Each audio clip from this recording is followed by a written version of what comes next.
और मैं अब जिन्हें बुलाने जा रही हूँ, जिन्हें जिन्हें यहाँ पर बहुत सम्मान के साथ आवाज़ देने जा रही हूँ, मेरे पास वो अल्फाज नहीं हैं। मैं उनकी नज़ामत में पढ़ चुकी हूँ। इबाद भाई ने एक कार्यक्रम कराया था, उसमें मैं आपके संचालन में पढ़ चुकी हूँ और बहुत ही शानदार, बहुत ही संजीदगी से और आहिस्ता आहिस्ता बड़ी गहरी बातें वे कह जाते हैं। आदरणीय नदीम फारूक साहब को मैं यहाँ पर दावत सुखन देना चाहती हूँ। वे गंज डुंडवारा से हैं और आज की शायरी की दुनिया में एक ऐसा नाम है जिनका एक एक शेर नगीने की तरह होता है, पूरी दुनिया में उनके शेर पहुँचते हैं। ऐसे आदरणीय नदीम फारूक साहब, आपको बहुत एहतराम के साथ, बहुत सम्मान के साथ मैं यहाँ पर आमंत्रण दे रही हूँ। आप एक बार जोरदार तालियां बजा दें। आदरणीय, मैं सचमुच बहुत सौभाग्यशाली हूँ कि मैं आपके साथ मंच पर। बहुत शुक्रिया। आइए। समाजवादी पार्टी के काबिल एहतराम राष्ट्रीय अध्यक्ष जी, डाइस पर बैठे हुए सीनियर हमारे लीडरान मोहतरम चाचा जी, माता प्रसाद जी, आशू मलिक साहब भी डाइस पर तशरीफ रखते हैं। इधर तमाम लोग यहाँ हैं, तमाम शायरों और कवियों को आप सुन रहे हैं। मेरे आगे की सफ में जितने लोग बैठे हैं सब चेहरों को पहचानता हूँ। थोड़ा सा मुझे मौका दे दें, ज़रा सा एक दो सांस ले लूँ, उसके बाद सबका नाम मैं बारी बारी से लूँगा। ज़रा सा मैं शुरू हो जाऊँ, उसके बाद फिर इस प्रोग्राम में ये मेरी पहली हाजिरी है। एक बात जरूर कहना चाहता हूं कि तमाम शायर और कवि जब यहां आ रहे थे, मोहतरमा सरिता शर्मा जी जब सबका परिचय करा रही थी तो शुरू में उन्होंने कहा ये यश भारती से नवाजे गए हैं, इनको यश भारती मिला है, ये यश भारती के विजेता हैं।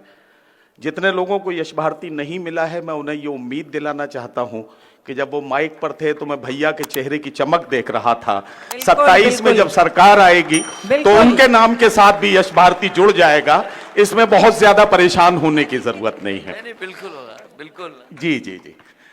तो अब मुझे इजाजत दें, मैं चंद शेर हाजिर करता हूं। एक नज्म पढ़नी है, उसके लिए दादा का थोड़ा सा इंतजार करूंगा, लेकिन एक गजल से शुरुआत करता हूं।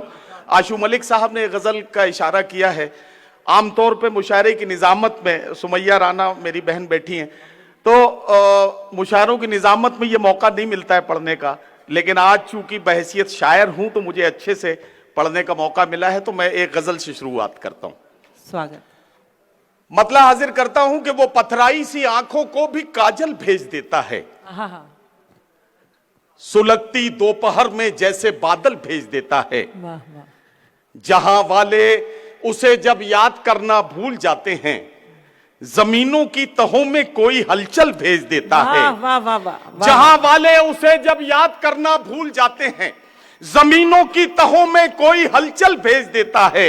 मैं अपने सब मसाइल बस उसी पर छोड़ देता हूं, मेरे उलझे मसाइल का वही हल भेज देता है। मैं अपने सब मसाइल बस उसी पर छोड़ देता हूं, मेरे उलझे मसाइल का वही हल भेज देता है। और ये शेर आप सबको अच्छा लगेगा कि जहां अहले खिरद तेवर बदल कर बात करते हैं, जहां अहले खिरद तेवर बदल कर बात करते हैं, वो इबरत के लिए दो चार पागल भेज देता है। जहां अहले खिरद तेवर बदल कर बात करते हैं, वो इबरत के लिए दो चार पागल भेज देता है। ये चार मिसरे और सुने कि अब देखेंगे आप कुछ दिनों के बाद टेलीविजन पर एक चेहरा उभरेगा, कहेगा भाइयों बहनों मुझसे बड़ी भूल हुई, ये हुआ वो हुआ। मैं इसे शेर बनाता हूं। मुआफी मांग के एहसान करने वाला है। जोई सिंह जी, मुआफी मांग के एहसान करने वाला है, वो सारे मुल्क को हैरान करने वाला है। गुरूर आ गया फिरौनियत की मंजिल तक, वो अब खुदाई का ऐलान करने वाला है। गुरूर आ गया फिरौनियत की मंजिल तक, वो अब खुदाई का ऐलान करने वाला है। वो अब खुदाई का ऐलान करने वाला है। धर्मेंद्र भैया मुस्कुरा रहे हैं, तो अब इनकी मुस्कुराहट के साथ ये चार मिसरे जल्दी से और सुन लीजिए कि सुबह मगरूर को वो शाम भी कर देता है। ज्यादा गुरूर करने से कोई मसले हल होते नहीं है। जब ज्यादा गुरूर करते हैं लोग तो नतीजा सब जानते हैं। सुबह मगरूर को वो शाम भी कर देता है, शोहरतें छीन के गुमनाम भी कर देता है। क्या बात है। सुबह मगरूर को वो शाम भी कर देता है, शोहरतें छीन के गुमनाम भी कर देता है। वक्त से आंख मिलाने की हिमाकत न करो, वक्त इंसान को नीलाम भी कर देता है। खूब है, बहुत खूब वक्त है, से आंख मिलाने की हिमाकत न करो। देखिए साहब, जियाउर रहमान सफ़वी साहब मियाँगंज उन्नाव से, ये तमाम लोग मेरे पहचान के, अब किन किस का जैसे जैसे याद आते जाएंगे सबका नाम लेता जाऊंगा। बहरहाल वक्त इंसान को नीलाम भी कर देता है। खासतौर से गजल के 3 शेर आपको सुनाने हैं। गजल शुरू कर रहा हूं। हमें तो आखिर ये देखना है। ये गजल सुनिए जौहर भाई, तवज्जो चाहूंगा आप सबके। हमें तो आखिर ये देखना है। दादा आगे। जी जी जी। हमें तो आखिर ये देखना है, रहेगी लहजे में धार कब तक। बस अब इसमें साथ दीजिएगा मेरा, तब पढ़ पाऊंगा मैं ये गजल। हमें तो आखिर ये देखना है। बिलाल भाई आपको भी शरीक करो, हाशिम सुन, आजाद भाई। हमें तो आखिर ये देखना है, रहेगी लहजे में धार कब तक। तुम्हारे लफ्जों की कैंचियों से परिंदे होंगे शिकार कब तक। तुम्हारे लफ्जों की कैंचियों से परिंदे होंगे शिकार कब तक। और ये शेर सुनिए और इस पर मेरा साथ दीजिए। आपको इस बात पर मोहर लगानी है कि ये वक्त दुनिया में जिंदगी भर किसी का होकर नहीं रहा है। ये वक्त दुनिया में जिंदगी भर किसी का होकर नहीं रहा है। रहेंगे हम बेवकूफ कब तक, बनोगे तुम होशियार कब तक। रहेंगे हम बेवकूफ कब तक, बनोगे तुम होशियार कब तक। चलो उठो इन पढ़े लिखों से इन्हीं की भाषा में बात कर लें। चलो उठो इन पढ़े लिखों से इन्हीं की भाषा में बात कर लें। सहोगे तुम इनके तंज कब तक, बने रहोगे गंवार कब तक। सहोगे तुम इनके तंज कब तक, बने रहोगे गंवार कब तक। अब मैं एक नज्म आपको सुनानी है, 1-1.5 मिनट की कहानी बाकी है। बस मेरे हिस्से के 7 मिनट पूरे हो जाएंगे और ये नज्म आप सुन लीजिए। दादा मैं आपकी मौजूदगी चाहता था इस नज्म में। जहां भी आपको लगे कि मेरी कहीं मेहनत ठीक ठाक सी हो गई है तो आपकी दुआएं चाहूंगा मैं।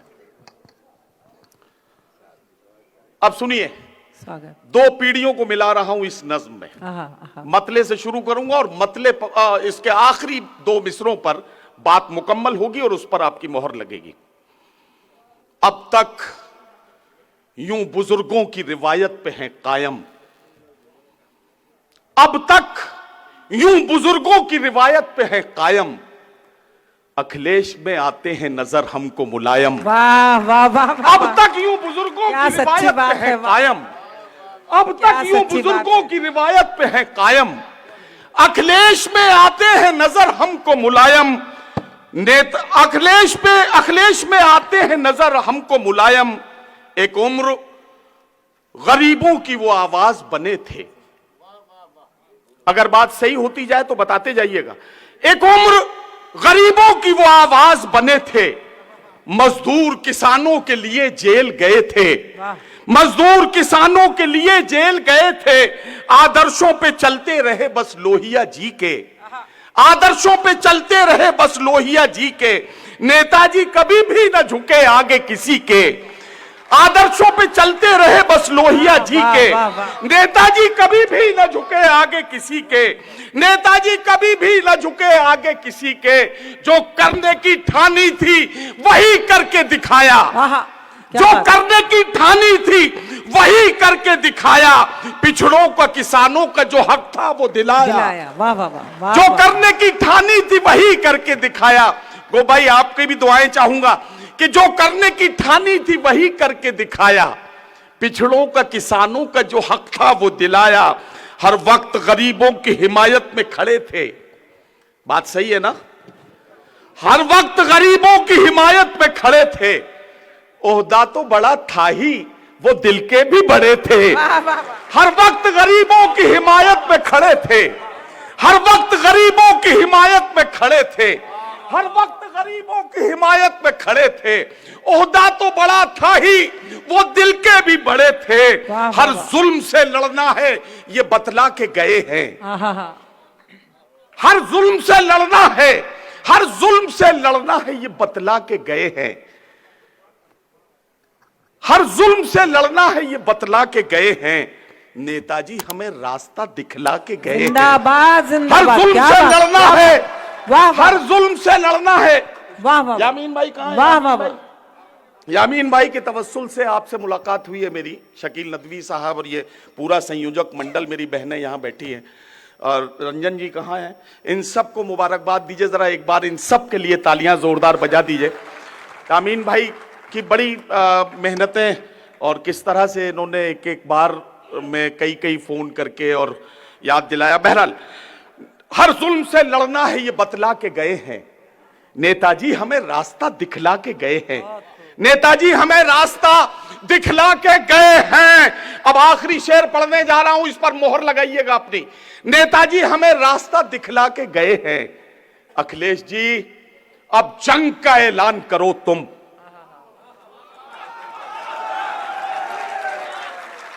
हर जुल्म से लड़ना है, हर जुल्म से लड़ना है ये बतला के गए हैं। नेताजी हमें रास्ता दिखला के गए हैं। अखिलेश जी अब जंग का ऐलान करो तुम, हम आपके पीछे हैं, चलो आगे बढ़ो तुम। अखिलेश जी अब जंग का ऐलान करो तुम, हम आपके पीछे हैं, चलो आगे बढ़ो तुम। हम आपके पीछे हैं, चलो आगे बढ़ो तुम। हम आपके पीछे हैं, चलो आगे बढ़ो। बहुत शुक्रिया।